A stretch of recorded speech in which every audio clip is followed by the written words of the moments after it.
¿Qué más? Ya han dado todos ustedes ya su posición, ya saben también cómo hacer la parte de investigación formativa que hemos visto, pues solamente queda con ustedes el examen. Después del examen, o sea, ya, mejor dicho, las semanas del día 6, el 7, mejor dicho, ya el 7, 8 debo pasarle las notas a usted, a su delegado, a Leonita, las notas como siempre, ¿no? Para que el día martes o miércoles a más tardar tengamos una reunión presencial. No es obviamente para todos, obviamente para los que quieran, digamos, hacer algún tipo de reclamo, algún tipo de duda que tengan. Yo siempre va a estar abierto a resolver sus dudas o cualquier cosa que ustedes digan. Entonces, yo ya quedo ya con Adrián, quedo con Mariela, que es de la sección F, para venir un día. Entonces, generalmente yo vengo unas 2 horas, 3 horas en la mañana y con los exámenes, como siempre. Me voy a sentar esta vez porque casi te cansa. Otra vez, palabra. Entonces, comenzamos. De la circulación linfática. Hemos comenzado con unidad de circulación linfática. Entonces, de esta parte, ¿qué tenemos que mirar? Acuérdense que el principal estímulo para que haya una vasodilatación y redirección de flujo a nivel que sea tisular es el oxígeno, ¿no? En los tejidos periféricos. Cambia esa forma de percepción cuando hablamos del pulmón. ¿De acuerdo? ¿No? En el pulmón es diferente, ¿no? Hay una vasoconstricción al contrario cuando vamos a tener, por ejemplo, un episodio de hipoxia. Acuérdense por qué, porque en el pulmón, ¿no? Es diferente lo que quiere el pulmón, para que funcione el pulmón. Nos conviene justamente dirigir el oxígeno, o dirigir el flujo de sangre, donde tenemos más oxígeno, ¿no? Justamente para atrapar ese oxígeno y poder hacer la difusión. Acordémonos siempre de eso. Ya sabemos que a nivel de lo que es la microcirculación, vamos a tener siempre un flujo neto de salida del capilar. Y ese flujo neto de salida del capilar, al final, ¿quién lo va a recapturar y lo va a llevar nuevamente al sistema circulatorio? La parte del capilar. Todos los linfáticos pueden ser que como basureritos de toda la parte de excesos. Cuando ya comienza a fallar este basurero que tenemos, la formación de edema. Estamos avanzando. En este punto de acá, cuando hablamos de la permeabilidad, acuérdense que si el agua es como 1, la luna es como 0.00001, o sea, prácticamente baja la permeabilidad. Entonces, ¿qué va a venir en el examen seguramente? Con una pregunta, justamente hablando de esto en un caso clínico. Como por ejemplo, paciente de 50 años de edad que cursa con un shock séptico. Si hablamos de un shock séptico, ¿qué tipo de shock es? ¿Shock distributivo? Distributivo. Si es un shock distributivo, tenemos una vasodilatación, ¿cierto? Y si tenemos una vasodilatación, ¿cómo estará la permeabilidad capilar? ¿Aumentada o disminuida? Aumentada. Si está aumentada, esto, por ejemplo, esta relación va a cambiar. Está aumentada la permeabilidad, los poros se hacen más grandes y va a salir, por ejemplo, proteínas probablemente, va a salir mucho más agua y nos va a llevar a edemas, ¿no? Entonces, de acuerdo a eso, por ejemplo, va a venir una pregunta, ¿no? También tenemos que tener en cuenta que no solamente el shock distributivo es el shock séptico, ¿qué otro shock distributivo también tenemos similar? El shock anafiláctico. Luego va a haber un aumento de la permeabilidad capilar o una vasodilatación periférica que podamos ver, ¿no? Si un paciente dice que esté hematizado y esté en shock séptico, veo que está en una fase activa. ¿Por qué? Porque está vasodilatado. Y como está vasodilatado, le aumenta la permeabilidad capilar y hay fuga de líquidos. Entonces, cuando ustedes vean un paciente que está hematizado y está con una infección, por ejemplo, esté en una etapa activa de la enfermedad. De lo que es líquido intersticial, ¿qué va a venir siempre? Porque a veces preguntan la composición justamente, ¿no? Que tenemos, ¿no? Lo que es el ácido hialurónico con las proteínas. Acuérdense que el líquido intersticial tiene bajas proteínas, justamente para disminuir la cantidad de presión coloidosmótica, ¿no? Imagínense que tendríamos altas proteínas, tendríamos alta presión coloidosmótica. Si tenemos alta presión coloidosmótica, ¿con quién pelearía prácticamente? Con la presión coloidosmótica del capilar. Entonces generaría salida de líquido y al final tendríamos edema. Entonces acuérdense siempre que en la parte intersticial tenemos baja cantidad de proteínas. Cuando hay un desbalance, por ejemplo, de esto, cuando hay un aumento de la permeabilidad capilar, un shock, por ejemplo. Cuando hay un shock, comienza a tener los poros más grandes, comienzan a salir proteínas y acá genera mayor presión coloidosmótica. En el líquido intersticial, y eso genera que el agua, que el líquido prácticamente del capilar pueda salir a la parte interna. De lo que es filtración de fluidos de los capilarcitos, ¿qué tenemos que tener en cuenta acá? ¿Qué va a venir un caso clínico seguramente, ¿no? Por ejemplo, paciente de, digamos, de 35 años de edad que será sometida a una cesárea de emergencia, se le va a aplicar una anestesia epidural.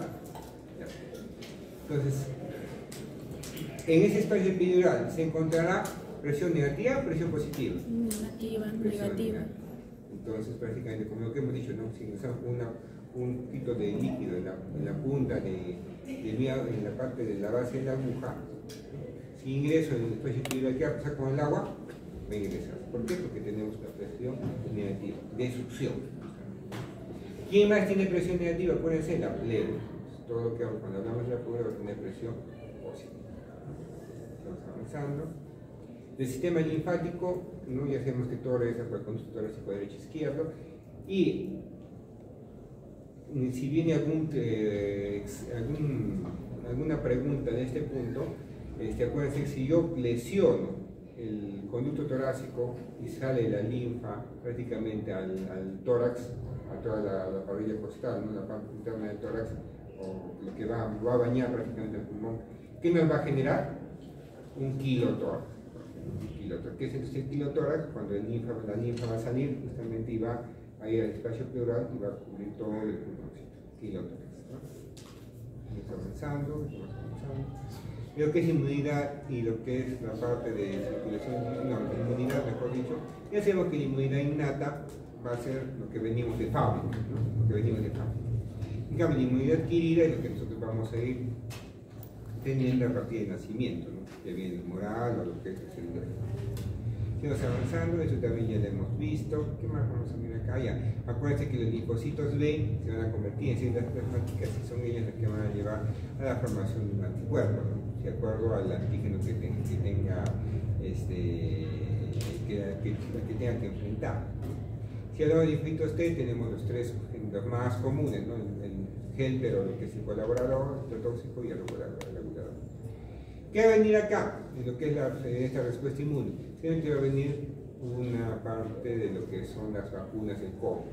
Hemos hablado del COVID, estamos con el COVID, todos nos han vacunado contra el COVID a 10 y siniestra. Entonces, si decimos, un paciente, un varón de tantos años recibe una inyección, ¿no? Recibe una vacuna contra el COVID, ¿qué tipo de respuesta va a tener? ¿Será una inmunidad activa o una inmunidad pasiva? Activa. Si el paciente recibe un suero de un paciente que ha superado el COVID, ¿qué vendría a ser? Pasiva. Inmunidad pasiva. O sea, activa y pasiva. Recuerda que siempre. Seguimos hablando de los anticuerpos. Cuando hablamos de los anticuerpos, acá tengo venir un caso clínico del COVID, ¿no? Que es lo más común que hemos visto, ¿no? Paciente que de 50 años de edad que se saca una prueba rápida contra el COVID y sale IgE. El estado de la enfermedad será agudo, ¿no? Una etapa aguda de la enfermedad. Si sale paciente con, no sé, fiebre, leucopenia, ya puede ser pancitopenia, ¿no? Se sospecha de infección por citomegalovirus. Entonces se hace IgG, se toma serología y sale IgG para citomegalovirus. La infección ¿está en etapa aguda o está en etapa avanzada o recuperación? avanzada. Recuperación. Y la globulina E está relacionada a las alérgicas. Entonces se puede hacer cuando hemos hecho la parte de conocido, ustedes han tomado la prueba rápida, ¿no? Del complemento, ya igualito que la parte del examen del vasito, ¿no? Cualquier cosa que disminuye el complemento, ¿qué quiere decir? Que está activa una cascada de inflamación, justamente, ¿no? De activación justamente de la parte de la inmunidad. Entonces, si un paciente cursa con una vasculitis y se ve que se toma complemento y está disminuido, ¿la vasculitis está activa o está inactiva? Activa. Si el lupus, si el paciente con lupus se viene por la vena pleural, se toma complemento, se objetiva que el complemento está normal, la enfermedad está activa, inactiva. Inactiva. Probablemente está activa. ¿Estamos de acuerdo? Espero que no se olviden, por favor. Y ahí va a venir, ¿no? Los exámenes clásicos así. Seguimos avanzando igual, ¿no? Acuérdense que el blanco para los linfocitos T justamente del VIH en primer ciclo es CD4 positivo. Si viene un caso clínico, justamente va a venir en relación a disminución. Los pacientes con infección de VIH, infección de VIH, lo más frecuente encontrar es una disminución de linfocitos B. ¿Sería verdadero o falso? ¿Los linfocitos B están afectados? No. ¿Qué van afectados? Los linfocitos CD4 y CD8. Los linfocitos T. Siempre acuérdense de esa parte. Enfermedades autoinmunes juntamente con el complemento se va a preguntar. Y si hablamos de lo que es enfermedad de shock anafiláctico, toda esta parte, acuérdense que el shock anafiláctico nos va a llevar a un shock distributivo, la permeabilidad capilar va a estar aumentada y eso nos va a llevar probablemente a salida de líquidos y de proteínas sin edema, ¿no? Y es de una u otra forma la forma de aparición, por ejemplo, del edema neurótico, ¿no? Comienza a hematizarse. No va a estar difícil el examen, ¿no? Fácil. ¿De qué hemos hablado? ¿Qué más? De resistencia a la infección, sí o sí, va a venir sobre lo que es una leucopenia, una leucocitosis y de diferenciar entre infección y no infección. Entonces, si tenemos un paciente con leucocitosis, ¿qué tenemos que mirar? La clínica más, si es que nos lleva a lo que es una infección o capaz a un síndrome de respuesta inflamatoria sistémica. Si el paciente un paciente de 50 años de edad que tiene, que sufre una quemadura del 40% del área de superficie corporal por fuego directo, entonces, hemograma, 15.000 leucocitos, 3 bastones. ¿Hay infección o no hay infección? No hay infección. ¿Por qué no hay infección? Porque el paciente está presentando un cuadro agudo. Pero ¿qué pasa si en el examen se le pone paciente sufre una quemadura de hace 3 días de evolución y se evidencia gasas con color verduzco, ¿no? Purulento? Hemograma, 20.000 leucocitos con 5 bastones. ¿Infección o infección? Infección. O sea, más aún si le dan los que de la procalcitonina. Procalcitonina elevada, ¿qué nos hacía ver? Si estaba negativa, probablemente no tenga. ¿Y qué pasa si el paciente tiene un cuadro? Paciente con quemadura, con gases con secreción purulenta, ¿no? Y olor fétido, procalcitonina negativa. Hemograma, 30.000 leucocitos con 15 bastones. ¿Infección o no infección? ¿Quién manda? La clínica. Y la clínica, ustedes están viendo que está con secreción purulenta, está con olor fétido, obviamente es infección. Pero ¿por qué la profesión está disminuida? Puede ser que es una falla de laboratorio, ¿no? Acuérdense que lo que manda siempre va a ser la clínica. Obviamente es un caso extremo, no creo que les ponga esta parte, pero de todas maneras, para que sepan, ¿no? ¿Ya? Siempre la clínica. Sigamos avanzando. Definitivamente va a venir un caso de neutropenia febril, ¿no? Entonces, si viene un paciente con positivo de 500, ¿no? Con fiebre, ¿no? 39 grados, y hace un antecedente quimioterápicos, obviamente van a pensar que sea una neutropenia febril. Entonces, saquen bien sus cálculos, ¿no? Para que no les va a poner hemogramas que sean de difícil cálculo, ¿no? Para que puedan sacar su número absoluto de neutrófilos. Igual, tienen que saber, ¿cuándo se llama desviación izquierda? Cuando los abastonados en conteo absoluto, ¿cuánto es? Mayor a 500. Entonces, si el paciente tiene 20.000 leucocitos y 10% de abastonados, ¿hay desviación izquierda o no hay desviación izquierda? ¿Cuánto es el 10%? Abastonados 10%, ¿no? Entonces, de 20.000, ¿el 10% cuánto es? 2.000. ¿2.000 es más que 500? Sí. ¿Hay desviación izquierda? Sí. Hay que ver si eso es infección o no infección. Muchas veces nos habla de infección, pero también puede ser un CIRS. Tenemos que ver más allá. Si el paciente está con neumonía, por ejemplo, está con secreción purulenta, está desaturando, obviamente va a ser un cuadro séptico, ¿no? ¿Estamos de acuerdo? Entonces, por favor, no se van a confundir en el examen. Tranquilos, acuérdense que el examen está ya destinado justamente a dirigido, mejor dicho, o dirige la respuesta. No se van a poner a pensar que puede ser esto, también puede ser esto, puede ser también lo otro, puede ser, y hacen que sea un castillo de posibilidades. No, pues no está dirigido solamente a una patología en específico. Sigamos avanzando. Definitivamente en un verdadero falso va a venir diferenciar entre granulocitos y agranulocitos. Linfocito es un granulocito, definitivamente va a venir la pregunta. Pero que no se confundan, no pierdan puntos donde es la cosa más fácil.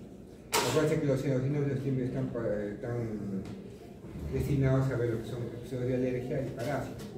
Como si el paciente está recibiendo una medicación, etc., paracetamol, por ejemplo, y encontramos un eosinófilo en 12, probablemente sea una alergia por ese paracetamol. Pero si el paciente está con diarrea y tiene antecedentes epidemiológicos de haber viajado a la selva o a otro lugar, y está con diarrea, probablemente sea por parásitos que estén causando, por ejemplo, esa eosinofilia, ¿no? Que va a venir con 10 eosinófilos. Entonces, siempre hagan cuadro clínico, ¿no? Correlacionado. Sigamos avanzando. Acuérdense que el término ¿qué es la diapéresis? Cuando ya comienza a pasar, ¿no? Justamente de lo que es la parte vascular hacia la parte del intersticio. Y entonces viene una pregunta, ¿no? ¿Paciente con un shock séptico favorece o no favorece la diapéresis? Sí. No favorece. ¿Por qué? Porque al fin de cuentas vamos a tener vasodilatación, esa vasodilatación vamos a generar que los poros sean más grandes y vamos a permitir que rápidamente pasen nuestros neutrófilos, por ejemplo, hacia la parte del tejido lesionado. ¿Quién come más bacterias? El macrófago versus lo que es el neutrófilo. Siempre preguntan en las células de Kupffer, seguramente va a venir una pregunta, si no es mía, capaz de otros docentes, sobre las células de Kupffer, que es uno que tiene siempre en cuenta, que nos va a cuidar justamente la parte de nuestro hígadito. De acá ya hemos visto esa parte también de neutrofilia. Allá. Ya vamos a hablar de neutropenia febril. Si viene un paciente de 50 años, con antecedente de hemorragias a repetición, epistaxis a repetición, que viene con dolor óseo y que en el frotis se realice un hemograma con resultado de 128.000 leucocitos, blastos 80% o 90%. ¿En qué van a estar pensando? Probablemente en una leucemia. Siempre que tengamos blastos en lo que es sangre periférica, lo que tenemos que pensar es en una leucemia. ¿Y cuál sería el siguiente paso a seguir? Si ya tengo ya sospecha de que es un problema hematológico, ¿cuál sería el siguiente paso? Sacarles un aspirable neurulaus. ¿Para qué vamos a sacar un aspirable neurulaus? Justamente para mirar si la celularidad de los progenitores está mirando a algún lugar, o si hay alteraciones en los progenitores que nos pueda decir un diagnóstico de una leucemia, ¿no?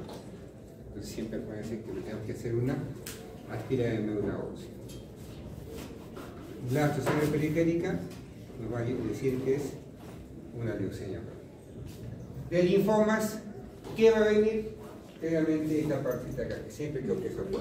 Si hablamos del linfoma de Hodgkin, ¿qué vamos a en su descripción que tenemos que encontrar seguramente? Que hay células de Rick-Stemmel. Si hay células de Rick-Stemmel, ¿qué van a pensar? El linfoma de Hodgkin. Más aún si es homogénea la distribución, nos va a decir siempre el linfoma de Hodgkin. Si es heterogéneo y no les habla nada, varios puntos de aparición, por ejemplo, varios ganglios, arriba o debajo del diafragma, es heterogéneo y no les habla nada prácticamente de la célula de Rick-Stemmel en la parte de la biopsia. ¿En qué van a pensar? En linfoma, ¿no? No se olviden, por favor. Para estar bien fácil dirigir las preguntas para que puedan marcar si es un linfoma de Hodgkin o un linfoma no Hodgkin. Que no se van a preocupar. Tratamiento obviamente no les vamos a poner, por ejemplo. Nada que ver. No se preocupen. No se preocupen. Esta porcita de acá no están asociados. Más puede ser de que tiene un linfoma de Mal, por ejemplo, ¿no? Que es está más relacionado, por ejemplo, ¿con quién? Con el Helicobacter pylori. Siempre preguntan, ¿no? ¿Y cuál es el Helicobacter pylori? Con lo que es linfoma de Mal, lo que es el virus de Epstein-Barr, ¿con qué? El linfoma de Burkitt, ¿no? Siempre se pregunta ese tipo de relaciones. Seguimos avanzando.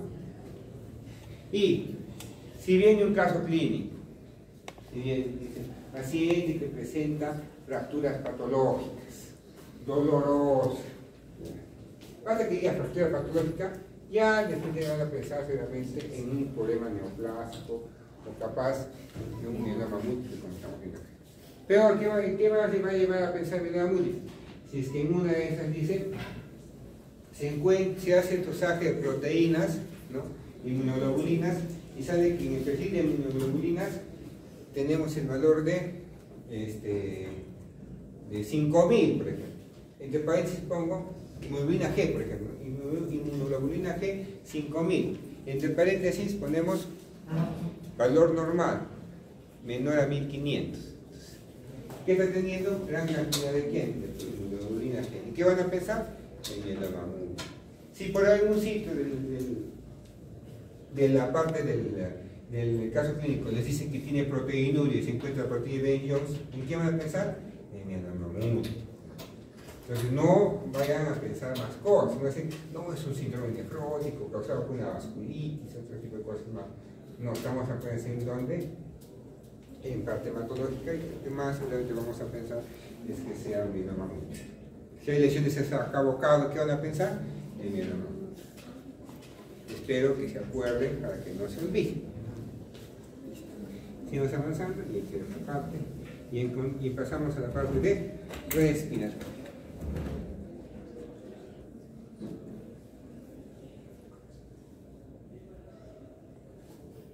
Esto lo estamos escribiendo.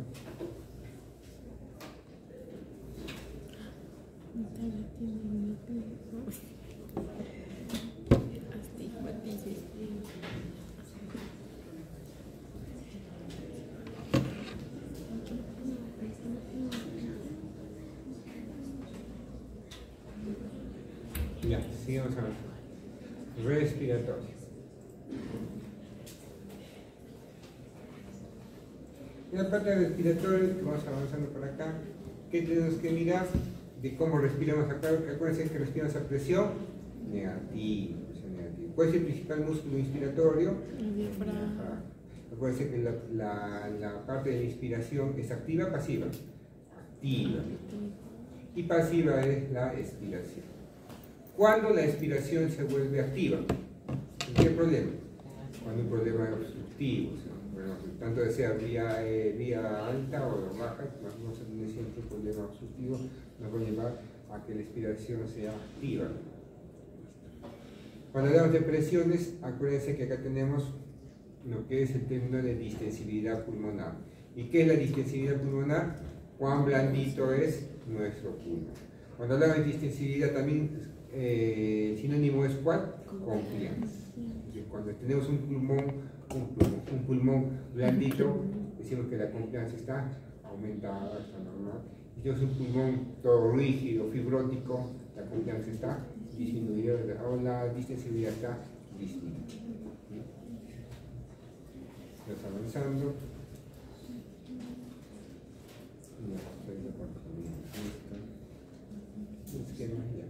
De la parte de surfactante, creo que ya de más, ustedes también ya han visto por gusto en la parte de biología también, ¿no? Es que ya están tromes en esa parte. Si tiene alguna pregunta, puede que esta reproducción por tipo 2 y lo que va a generar es evitar justamente el colapso. De volúmenes y capacidades, acuérdense que volúmenes, vamos a hablar, digamos acá, volumen, ¿no? Y lo que es capacidad va a ser la suma de volúmenes. ¿Qué siempre tomo?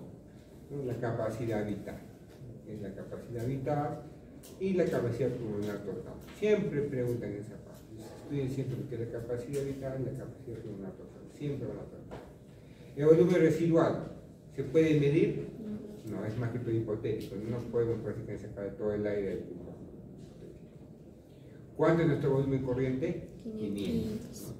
Y eso va a depender mucho de quién, de la talla, el sexo, por ejemplo, inclusive del paciente, ¿no?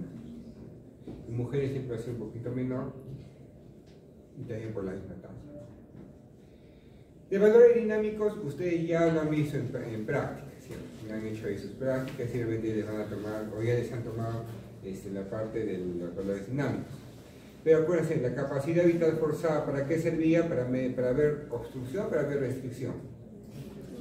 Restricción. Cuando está disminuida la capacidad vital forzada, ¿qué nos hablaba de? Problemas restrictivos. Y el índice de difenol que debería ser el F1 sobre la capacidad vital forzada, ¿para qué servía? Para ver problemas obstructivos. A cada parte restrictiva y a cada parte obstructiva. ¿Estamos de acuerdo? No se olviden. Sigamos avanzando.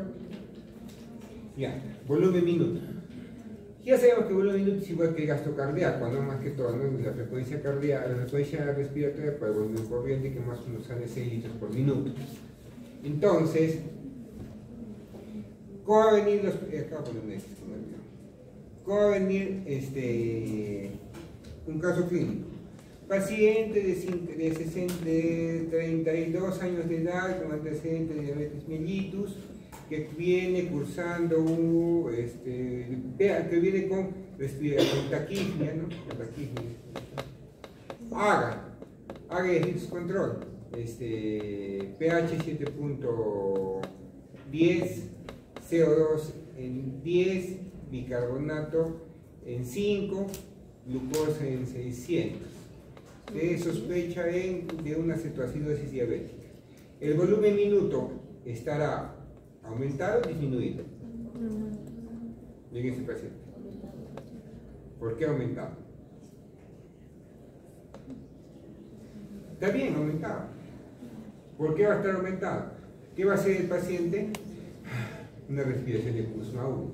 Y si hace una respiración de Kussmaul, ¿por qué va a hacer? Justamente aumentar el volumen minuto.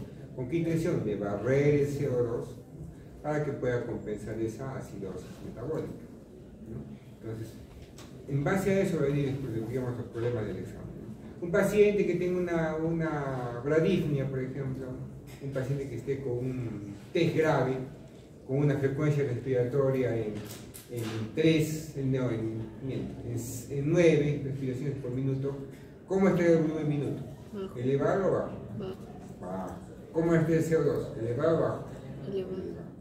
¿Qué tipo de insuficiencia respiratoria nos dará? ¿Tipo 1 o tipo 2? Tipo 2, porque acuérdense, el tipo 2 es la hipercápnica que vamos a retener CO2. ¿No? ¿Listo? Aquí ya llamamos espacio muerto a todo el aire que va a estar en las vías aéreas que no va a haber intercambio. De circulación pulmonar, ya ustedes son tromes, ya lo han visto mil veces, ya saben los valores que siempre vamos a tomar, que tienen que recordar, 25, 8, 15, 9 pounds, y la presión capilar pulmonar es 100. Ya ustedes saben, no hay mucho que hablar de ahí. De acá, acuérdense que en el pulmón es diferente que en los tejidos. Si hay baja cantidad de oxígeno, hay una vasoconstricción. En cambio, los tejidos, si hay una baja cantidad de oxígeno que hay, va a subir. Porque parece que acá en el pulmón vamos a redirigir el flujo sanguíneo donde haya mayor cantidad de oxígeno, justamente ¿para qué? Para que haya intercambio gaseoso, ¿no? De las zonas, acuérdense de la zona 1, zona 3, la zona 1 que tenemos, mayor cantidad de aireación, menos cantidad de perfusión. La zona 2, el flujo es intermitente, prácticamente igual. Y la zona 3, hay más flujo, pero menos ventilación. Esta parte. Cuando hablamos de los diferentes problemas de la ventilación-perfusión, tenemos acá, por un lado, la telectasia, que vendría a ser que no hay ventilación, pero sí hay perfusión. En cambio, el tromboembolismo pulmonar que tenemos, sí hay ventilación, pero que no hay perfusión, que se ha obstruido por un coágulo. En la dinámica pulmonar ya saben que tenemos siempre un flujo de salida hacia el intersticio. ¿Y quién va a generar que salga todo ese líquido que se ha ido al intersticio? La bomba linfática, ¿no? La bomba linfática. ¿Y cuál es el nivel de seguridad para que nos permite evitar el edema pulmonar? ¿Cuántos mililitros de mercurio como motor de seguridad? 21 mililitros de mercurio. Si está con amarillito, es que sí o sí va a venir en una pregunta del examen como verdadero. verdadero o falso.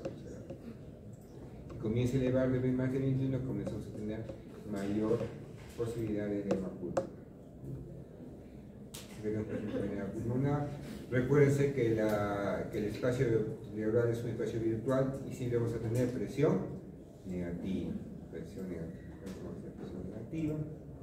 ¿Listo? ¿Qué más tenemos acá? Y todas estas causas pueden llevar rápidamente a la formación de derrame pleural. Y cuando hablamos de derrame pleural, ¿qué tenemos que mirar? Si es exudado o si es transudado. Si el paciente tiene lupus, ¿qué será? Exudado. Si tiene un cáncer, va a ser exudado. Una infección severa, un piotórax, va a ser exudado. Si tiene insuficiencia cardíaca, transudado. Que es transudado, más limpio, pura agüita mejor. Enfermedad hepática, por un problema de la presión coloidosmótica, vamos a tener transudado. ¿No? Creo que es fácil. Si se le plantea el caso, paciente de tantos años de edad, con pérdida de peso de 20 kilos en 2 meses, acude por disnea, al examen físico hay una disminución del movimiento circular en la base de mi tórax izquierdo, ¿no? Radiografía de tórax muestra borramiento del seno costodiafragmático izquierdo, sugerente de derrame pleural, y al hacer la punción lumbar sale líquido exudado. Y el derrame es unilateral. ¿En qué estarían pensando probablemente si es unilateral? Probablemente puede ser con pérdida de peso, por la edad misma. ¿En qué estarían pensando en un proceso neoplásico, un cáncer? No se olviden. Si es bilateral el proceso, obviamente va a ser probablemente una enfermedad sistémica, que puede ser una insuficiencia cardíaca, una cirrosis o algo que esté llevando a que en forma homogénea esté llenándose el líquido del paciente. Sigamos avanzando, después pasamos a cirugía 2.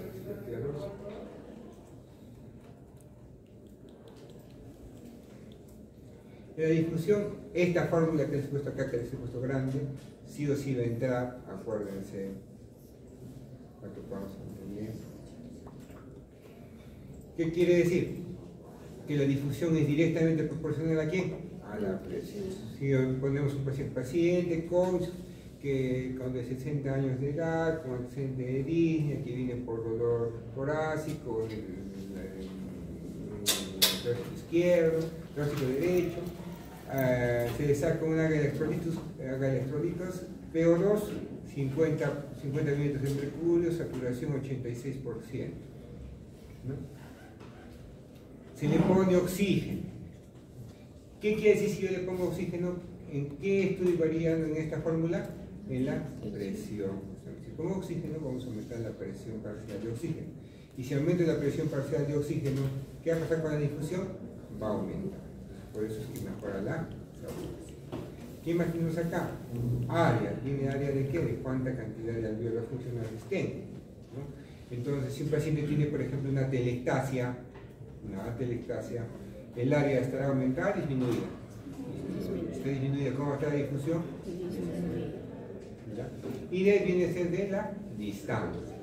La distancia. Entre más esté separada el capilar de la parte del oxígeno alveolar, obviamente vamos a tener menos difusión. Una fibrosis pulmonar, obviamente está recontra separada, ¿no? Porque toda la tapiz fibrosa va a ver menor difusión. Un edema agudo del pulmón, ¿qué va a pasar con el intersticio? Está lleno de agua, la distancia se ha aumentado, ¿qué va a pasar? Menos difusión. ¿Está clarito? Sigamos avanzando. Y ya saben ustedes que a medida que nosotros vamos respirando, obviamente vamos a ir compensando, vamos eliminando el gas, ¿no? Cuando hacemos ejercicio tenemos mayor consumo de oxígeno y también tenemos mayor producción de CO2 y aumentamos la frecuencia respiratoria justamente para tener más oxígeno y para eliminar más el CO2 que se ha eliminado. Cuando hablamos de este aire expirado, un aire expirado que tiene una mezcla del aire alveolar más el espacio muerto. Pero la última parte de la expiración, ¿qué es? El aire alveolar. El último puntito de acá, ¿cómo se llamaba? Se llamaba lo que es el end-tidal CO2, ¿no? Lo que es la presión de CO2 al final de la expiración, y nos va a reflejar la cantidad de CO2 a nivel arterial, ¿no? Que va a ser similar. No se olviden de los gases arteriales, los valores normales. Yo no les voy a poner un gas arterial exactito, pues exactito, 7.45, ¿qué tiene así? No puede así, no. Va a ser siempre algo bien distante, ¿no? Como 750 o 7.2, 7.3 para que sea pues pH ácido, su pH alcalino, igual del CO2, igual del oxígeno, para que podamos definir bien. Esto de la membrana respiratoria siempre les ponen en los exámenes, a veces ponen para ordenar, poner lo que sea en forma, ordenar cómo va desde el alveolo hacia el capilar, entonces siempre tenganlo presente. Y esta gráfica también, lo que es la relación ventilación-perfusión, a veces también preguntan. ¿Cómo era acá en esta parte de acá? Ventilación-perfusión. Acá, ¿qué patología está acá? Lo que es el TED. ¿Por qué? Porque tenemos ventilación, pero que no hay perfusión. La perfusión tiende a 0, 0.000000001, entonces, que se convierte en infinito. Cuando tiende a 0 la perfusión, el resultado va a ser infinito. ¿Cuándo tiende a 0 la perfusión? Cuando hay una obstrucción prácticamente de irrigación. ¿Y cuando hay una obstrucción de irrigación? Cuando hay un tromboembolismo pulmonar. Y por otro lado, ¿qué tenemos? Cuando la ventilación es 0.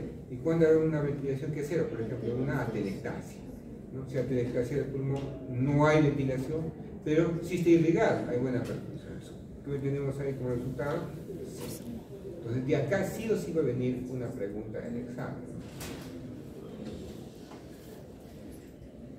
Seguimos avanzando, acá está el PEP, el oxígeno. Ya, de acá la variación de oxígeno en el cuerpo. Acuérdense con cuánto iniciamos nosotros de oxígeno en la sangre venosa, con 40 mililitros de mercurio. Y ese 40 mililitros de mercurio, ¿a cuánto de saturación era?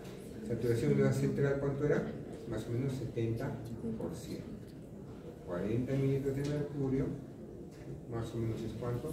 70% de saturación venosa. 40 mililitros de mercurio, ¿cuánto más o menos es? 70% de saturación.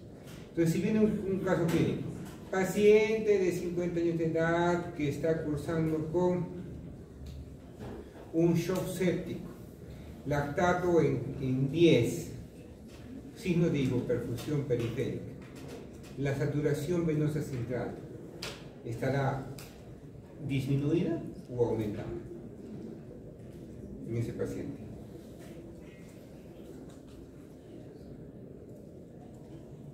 ¿Ustedes qué piensan? Tenemos acá, viene con una PO2. Bueno, como el tejido está, que hemos dicho que está con hipoperfusión, está chocado, tiene el tejido hambre de oxígeno, ¿sí o no? Tiene hambre de oxígeno. ¿Qué va a pasar? Va a robarle cualquier cantidad de oxígeno a la sangre arterial. Y si comienza a robarle, a quitarle toda la cantidad de oxígeno posible, ¿cómo va a salir en este extremo? ¿40? ¿Menos de 40 o más de 40? Menos de 40. Y si sale menos de 40, y aunque sale 30, ¿qué va a pasar con la saturación? Va a disminuir. ¿Cómo va a estar la saturación de la central entonces? Disminuir. No se confunde. Siguen acá. De las factores que desplazan a la derecha y a la izquierda, y hasta además decir, ¿no? Todo lo que hablamos cuando hablamos de acidosis, a la derecha menos afinidad y a la izquierda más afinidad. El CO, el monóxido de carbono, ¿hacia dónde vira la curva? ¿De la derecha hacia la izquierda? Hacia la izquierda, que lo hace más afín. Lo que es insuficiencia respiratoria, ¿qué va a venir definitivamente? Los tipos de insuficiencia respiratoria, tipo 1, tipo 2, tipo 3, tipo 4. Si el paciente tiene una neumonía, ¿qué tipo tiene? Tipo 1. Una atelectasia, tipo 1. Un edema agudo de pulmón, tipo 1. Más aún que tenemos que mirar siempre la cantidad de presión parcial de oxígeno en sangre. Si el paciente tiene un síndrome de Guillain-Barré, ¿qué tipo será? Tipo 2, pues no hay una buena ventilación. Un paciente que viene con miastenia gravis, tipo 2. Pero si es paciente con síndrome de Guillain-Barré activo y neumonía, ¿qué será? Tipo 3, mixta. No solamente puede ser postoperado, no puede ser también que haya tanto tenga de la 1 como de la 2, una mezcla. Paciente postoperado, paciente con cesareada de hace 2 horas, comienza a tener insuficiencia respiratoria, probablemente va a ser tipo 3. Y si el paciente que hemos estado viendo ahorita, paciente de 50 años de edad con un shock séptico refractario foco-urinario por una pielonefritis más absceso renal izquierdo, ¿no? Y está con la estatua en 15, ¿qué tipo de insuficiencia respiratoria tendrá? Tipo 4, por el shock. ¿No? Acuérdate. Seguimos avanzando. ¿Qué tenemos que hallar? Si ya saben cómo hallarlo, lo que es el PaPio 2, ¿no? La relación entre la presión de oxígeno y el PaPio. El índice de Kirby que dice, ¿no? Entonces sepamos hallar. Y ahí viene un comentario que tengo que hacer. Se va a levantar. Ay, ya me está dentro. En la mañana estaba contando a sus compañeros que hay que hacer caso, ¿no? Con un paréntesis. Yo creo que cuando estaba en segundo, no me acuerdo cuando estaba en segundo no, ya de asistente. De primaria. Estaba aquí en el laboratorio en el F, 400 y tanto, allá arriba, haciendo la tesis. Entonces, estaba corriendo, estaba haciendo cultivo celular, estaba corriendo, y justo me tropiezo con la parte de una lata que había en el piso, que era un enchufe, y me doblé, pues mi tobillo feo, me doblé. No podía caminar. A las horas nomás del evento se hinchó como una bota y todo rojo, de sangre nomás, ya, pues un esguince de tercer grado, ya. Había ruptura de ligamento. Me voy al hospital y que me dicen, tiene que estar enyesado, pues. Me ponen en yeso. ¿Acaso podía andar con yeso? No. Estaba aburrido que comprarte tu muleta, no. Al día siguiente, con el dolor de mi corazón, ahí, al agua, en la bota, ya, yo me lo saco, y me le he sacado, no voy a aguantar. Me lo saqué, así como sea, seguía andando, y ya pasó, pero ¿qué llevó? ¿Cuál es la consecuencia? Que ahora me duele el pie, pues. Tengo dolor, o sea, cuando estoy parado, termino después de las clases con dolor en el pie. Entonces, ¿cuál es la moraleja y la enseñanza? Hagan caso. Si me ponen una fe, alguna cosa, hagan caso. Yo por no hacer caso, estoy con dolor, y eso ya va a quedar para toda la vida. Por no querer comprar una muleta, por no querer hacer este tipo de cosas. Peor me resulta. Bueno, ¿a qué venía el caso del PaPio 2 y la relación con el distrés y el hipocemia? Yo justo en la mañana estaba conversando con sus compañeros y me han dicho que la doctora Maribel Ángel había comentado otro valor de hipoxemia, otros rangos de hipoxemia. Entonces, no sé, a partir de 200 ácida, no sé cómo es. Entonces, cuando hablemos de lo que es distrés o lo que es hipoxemia, generalmente tomamos los criterios de Berlín, ¿no? Y el criterio de Berlín que dice que de este PaPio 2 mayor de 300 es normal, de 300 a 200 leve, de 200 a 100 moderado y menos de 100 severo, ¿no? Eso dice ahí, si le preguntamos a ChatGPT también dice lo mismo, o sea, el revisor también dice lo mismo, la investigación permanece. Yo sé que capaz hay otra literatura que capaz varía un poco, pero ¿a qué viene el comentario? Que en el examen, como ya yo me han dicho en la parte, si pongo, voy a poner o pongo un normal, ¿no? O pongo un severo, para que no haya esa confusión de que sí, en tal sitio me dijeron que sí, me dijeron que no, que los valores van a ser un poquito diferentes, ¿ya? Entonces, desde ya les digo esto para que no haya confusión en los datos, ¿ya? Pero sí o sí va a venir un caso para que alguien lo que es el PaPio, la presión de oxígeno, es lo que es el PaPio. Obviamente va a ser algo sensible, algo no va a ser, no van a necesitar calcular, no va a decir ahora, voy a traer calculadora para calcular el PaPio, no algo múltiplos justamente para que rápidamente puedan hallar el valor, ¿ya? No se preocupen de eso. Seguimos avanzando, ya está el de distrés. Esta es la parte del distrés. Acuérdense que el distrés es un edema pulmonar no cardiogénico, ¿no? Si les pongo ahí, el distrés respiratorio es característico una elevación de la presión cuña o la presión capilar pulmonar, ¿verdadero o falso? Falso. No es común. ¿Puede existir? Sí. O sea, puede ser que el paciente tenga también edema de pulmón y también sea distresado, pues no pueden ser las dos cosas. Pero acuérdense que no estamos en ese punto, ¿no? Eso está para yo cuando esté el paciente en UCI, cuando yo tenga que decidir si está enematizado, pero también tiene distrés, yo tendría que analizar, pero es ya cuando uno es especialista. Pero para ustedes simplemente o tienen o no tienen, son cosas blancas o negras, no va a ser algo una mezcla, ¿no? Esa es lo que les he comentado, ¿no? Que tengamos cuidado. Esto se utiliza, esta parte de clasificación, pero siempre con cuidado, por lo que he visto que se está diciendo otros valores. Entonces, o les pongo un grave, que es menos de 100, o les pongo un leve, que vendría a ser 800, ¿no? ¿Estamos de acuerdo? No se van a confundir, por favor. Nada de confusión. Cero estrés en el examen, ¿ya? Ya saben de patología de manejo. Ya bueno, ya hemos visto esa parte. Lo que es oxigenoterapia. Ionicidad, alto flujo, bajo flujo.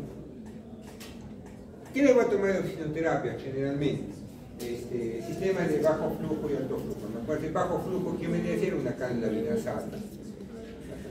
Alto flujo, por ejemplo, ¿qué vendría a ser? Una máscara vena. Casi no, es más que todo para la práctica de la oxigenoterapia.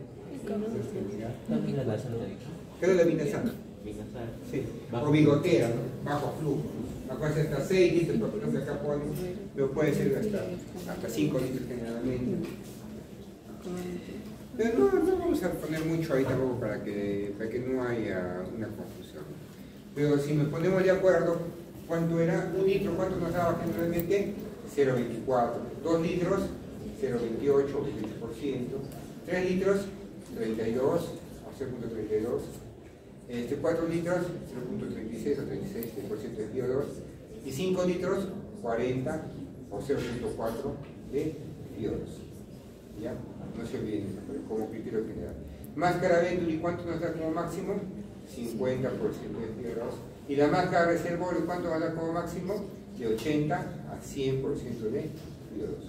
Acuérdense que una cosa es el flujo y otra cosa es el CO2. El flujo es cuánta cantidad de aire, y el CO2 es la concentración que ese aire que estoy entrando tiene. ¿Ya? No se olviden, por favor. Ya está avanzando. Y la parte de ventilación mecánica, que sepan ustedes bien por qué nosotros vamos a poder iniciar ventilación mecánica. ¿Por qué iniciamos ventilación mecánica? Porque ya hay un problema severo en la ventilación, normal del paciente. Entonces, ¿qué vamos a cambiar? De presión negativa a presión positiva. Y ese cambio va a traer una serie de problemas a nivel de todo el cuerpo, a nivel de los órganos, que nos puede llevar a la falla multiorgánica del paciente, ¿no? ¿Por qué ventilamos al paciente? Porque está con apnea, o porque el paciente tiene deterioro del sensorio, de la conciencia, porque hay fatiga muscular, porque está con taquipnea, porque hay una hipercapnia, ¿no? Si el paciente está con 70, 80 de CO2, tengo que intubarlo para poder de una manera nosotros, manualmente, con el ventilador, obviamente hacer barrer prácticamente ese CO2. O cuando hay una hipoxemia severa refractaria, lo que le hemos puesto la canulita, la máscara reservorio, la máscara Venturi ya es refractaria, ya no va a funcionar, porque ya hay un severo problema en la difusión, le tenemos que ventilar al paciente, ¿no? Y al final, ¿qué tenemos? Cuando hablamos del ECMO, justo salió un reportaje, ¿han visto? En Salud, en Revalía, que estaban viendo esta parte que estaban haciendo ECMO. Y decían antes, yo cuando fui a rotar, me acuerdo que estaba haciendo ECMO para pacientes pediátricos, estábamos con un paciente con ECMO y pacientes pediátricos. Ahí me acuerdo, también era mala suerte la mía, justo me dejan a mí, con otro paciente más, y el paciente estaba ya, falla multiorgánica, estaba en ECMO el paciente, y estaba saturando por bajo, 70, y era su primer ECMO que estaban haciendo ahí. Y hace parada conmigo, su paciente. Y yo me pongo a reanimar, pues yo los llamo, los demás están ahí, no puede ser, ¿qué ha pasado? Si yo estaba con 70 saturación, ya estaba mal el paciente. Y falleció, me acuerdo, el paciente. En nuestro turno, nosotros con otro reciente rebariático, una compañera del 2 de mayo. Todos asustados estábamos, pues nos van a echar la culpa que somos nosotros, no hemos hecho pues nada, ya estaba mal. Al final no sé por qué haya pasado que falleció, pero a mí me parece que se ha obstruido la cánula. Acuérdense que cuando queremos hacer este tipo de procedimientos, para que esté todo el día siguiendo esta circulación, se puede coagular, ¿sí o no? Entonces el paciente tiene que estar completamente anticoagulado, ¿no? Justo esos días el tromboelastograma se había malogrado. ¿Qué es el tromboelastograma? Para medir la anticoagulación, como heparina, se había malogrado, no había una correcta anticoagulación y parece que se lo llevó a placas, ¿no? Pero al final falleció el paciente. Bueno, hay dos tipos de ECMO. ¿Cuál es? Veno venoso y veno arterial. Veno venoso, ¿para qué solamente trata? La hipoxemia, ¿no? De la vena a la vena. Y el veno arterial, ¿qué trata? La hipoxemia. Y también, ¿qué trata? La falla cardíaca. ¿Derecha e izquierda? Derecha. Saco el lado derecho, o la vena, ¿y dónde lo llevo? Al lado arterial. ¿Qué lado? Izquierdo. Reemplazo la parte derecha y también oxigeno, justamente pasadita, mi sangre. Reemplazo al pulmón y reemplazo al corazón derecho. Y acá solamente ¿quién reemplazo? Al pulmón. En cambio, la ventilación reemplaza al pulmón, no. La hemodiálisis reemplaza al pulmón, no, reemplaza al riñón. Sí, por eso se llama terapia de reemplazo renal. No se confundan, por favor. Listo. Y nos vamos al último diapositivo. Presentación. En la control de la respiración, seguramente va a venir una preguntita de lo que es la grupo dorsal, la rampa inspiratoria, y el grupo el centro neumotáxico que va a regular la frecuencia y profundidad de la respiración, ¿no? Y la parte del grupo ventral, que más que todo va a ser cuando hay una respiración forzada secundada a un ejercicio, no tiene que empezar justamente a funcionar. ¿Dónde se encuentra el tronco encefálico? ¿Dónde se encuentra el centro de respiración? El tronco. Cualquier lesión que va a afectar nuestro tronco, vamos a tener problemas justamente en el centro del control de la respiración. Seguimos avanzando. Y los quimiorreceptores, acuérdense que tenemos uno central y uno periférico. El central, ¿qué es sensible? Al CO2. Y el periférico, ¿qué es sensible más que todo? Al oxígeno. ¿Cuál de los centros se deteriora en el paciente crónico? El central. Acuérdense que el central, que sensa CO2 y lo que son hidrogeniones, va a ser más que todo para eventos agudos. Efectos crónicos, como ya se acostumbra, ya comenzamos a perder la sensibilidad prácticamente a lo que es el CO2 y lo que es hidrogeniones. ¿Y quién funciona en pacientes crónicos? Los quimiorreceptores periféricos sensibles al. Seguimos avanzando, y esta parte de lo que hemos estado comentando, ¿no? Vamos a decir que en los pacientes crónicos no se les pone mucha cantidad de oxígeno. ¿Por qué? Porque ya está bloqueado per se la parte central. Y si la única forma de estímulo cuál vendría a ser, los quimiorreceptores periféricos. ¿Cuándo se activan? Cuando la presión de oxígeno es menor a 60, la saturación está menos de 90. Si le pedimos full cantidad de oxígeno, saturar 100%, bloqueamos la acción de los quimiorreceptores periféricos, y el otro lado también ya está bloqueado. ¿Quién? Los quimiorreceptores centrales. Entonces no hay estímulo para la respiración, apnea y muerte. Entonces pueden ser los pacientes crónicos, hay que tener cuidado, justamente poner mucho oxígeno en los pacientes. Si hablamos de la respiración de Chexton y de lo que es la respiración de Biot, acuérdense por favor que si con un caso clínico tiene que haber seguramente por ahí paciente con secuela de ACV, paciente que está con un TEC grave, paciente que está cursando con una hipertensión endocraniana, paciente que está algo que me lleve a concluir que hay una lesión en el tronco encefálico o en el centro de la respiración, para que yo tenga justamente ese tipo de respiración, ¿no? ¿Por qué? Porque se va a dar justamente por lesiones a nivel del centro respiratorio.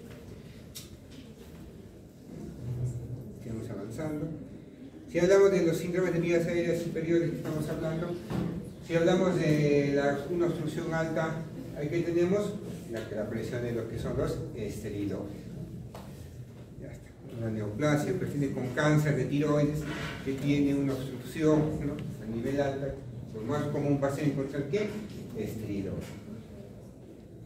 Si es una obstrucción baja, por ejemplo, cuando tenemos un asma o un EPOC, ¿qué tenemos ahí? La parte respiratoria de que está mal. Obviamente, ¿qué vamos a encontrar justamente en el estado de ocultación? Sibilantes, un clásico sibilantes. Sibilantes. Ya tomografía, no les voy a poner radiografía ni tomografía, pues nada que ver, para que seamos contentos. ¿O quién que les ponga? No. Eso después, ¿no? Eso va a ser cuando hagan el diagnóstico. Acuérdense que cuando hablamos de condensación, hablamos de neumonía, ¿qué tenemos que encontrar? Broncograma. ¿Qué sí les voy a poner? Paciente, tantos de edad, que ingresa por disnea, ¿no? De 4 días de evolución, tos, fiebre, ¿no? Se le hace una tomografía donde se encuentra broncograma aéreo, hemograma, 17.000 leucocitos con 5 bastones. El diagnóstico probable, ¿cuál va a ser? Neumonía. Fácil, fácil, fácil. Perfecto. Acuérdense que siempre que hablamos de broncograma aéreo vamos a tener las neumonías. Y si hay un problema de condensación sin broncograma aéreo, ¿qué pensamos en? Atelectasia. El broncograma aéreo nos va a decir que haya un proceso. Más aún si complementamos con el hemograma, ya está, pues no. Ya el hemograma séptico, ya hablamos de una neumonía. Acá está lo que hemos estado viendo. Condensación con luz bronquial obstruida, atelectasia prácticamente no hay broncograma. Y acá tenemos condensación con luz bronquial permeable, o sea, con broncograma, neumonía. Síndrome intersticial, lo que es la fibrosis pulmonar. Al final, ¿de qué tenía la fibrosis pulmonar? Un fibrotórax. O sea, tiene que todo el pulmón se vuelve fibrótico y full huecos. Entonces se llama fibrotórax. Fibrotórax. Al fin, ¿cómo lo llaman? Seguramente en el libro, creo que estaba escrito, no me acuerdo en qué libro, lo describen como panal de abejas, ¿no? Full hueco, hueco. Entonces ya no hay parénquima para hacer una buena difusión. Neumotórax. Igualito. Si el paciente presenta neumotórax, y si el paciente tiene un neumotórax a tensión, mejor dicho, que comienza a crecer grande el neumotórax, y toda esta parte a full aire fuera del pulmón, un neumotórax a tensión, ¿qué tipo de shock nos dará? Un neumotórax a tensión, ¿qué tipo de shock nos dará? Un shock obstructivo. Ahora viene otra pregunta. ¿Qué patrón respiratorio nos dará un neumotórax? ¿Un patrón restrictivo o obstructivo? Restrictivo. ¿Por qué? Porque ni el pulmón que está colapsado tendrá capacidad para poder almacenar aire. No. ¿Por quién está lleno? Pues el neumotórax. Un derrame pleural. ¿Qué nos dará? ¿Un patrón obstructivo o restrictivo? Restrictivo. Pero un neumotórax, ¿qué shock nos dará? Obstructivo. Estamos hablando de shock, no estamos hablando de patrón de la espirometría. Una cosa es el patrón de espirometría restrictivo y otra cosa es el shock, la parte cardiovascular que nos puede generar. ¿Estamos de acuerdo? Sigamos avanzando. Igual, derrame pleural. Paciente que en la radiografía presenta borramiento de los senos costodiafragmáticos. Dice borramiento de los senos costodiafragmáticos. ¿En qué van a pensar seguramente? En derrame pleural. Si lo que comentamos, derrame pleural nos va a dar un patrón restrictivo. Si solo, miren, acá viene un patrón. Bueno, eso no hay, ¿dónde está? Falta uno más, creo. ¿Dónde está? Derrame pleural bonito. Le he borrado. No puede ser. Le he borrado.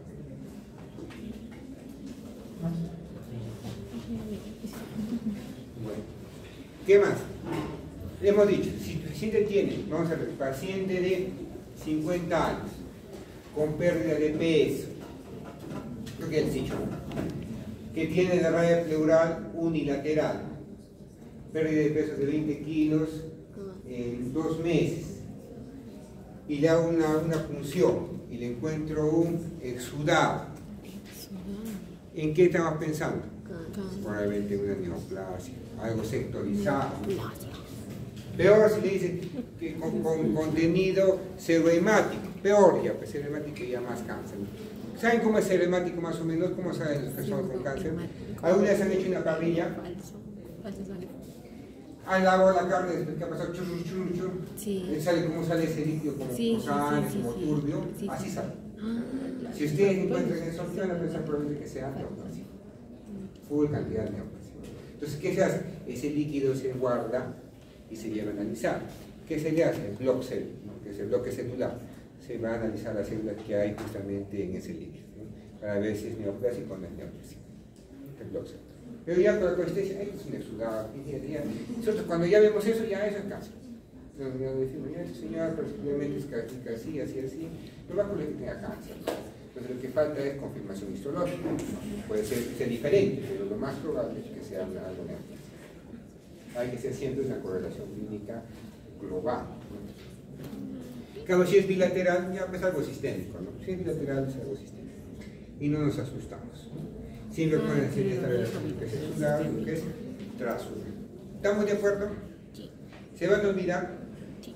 Entonces, como les he comentado, hasta ahí terminamos esa parte. Si hay algo que sepa de preguntas, algo diferente, yo les voy a comentar. Les voy a decir, ¿sabes qué? Esa parte, les voy a llamar a su delegada, a la Adrianita, que ya se y le va a decir, ¿sabe qué? Tal cosa, tal cosa. Si no, que se llama ahí, ¿qué? ¿No? Entonces, hasta ahí llegamos con fisiología 1. ¿Les ha gustado o no? Entonces, muchas gracias pues, por estar siempre presente acá en las clases. Ya como palabras finales decirles, me he sentido muy contento de que ustedes puedan escucharme todos los días. Gracias por todos los momentos que hemos compartido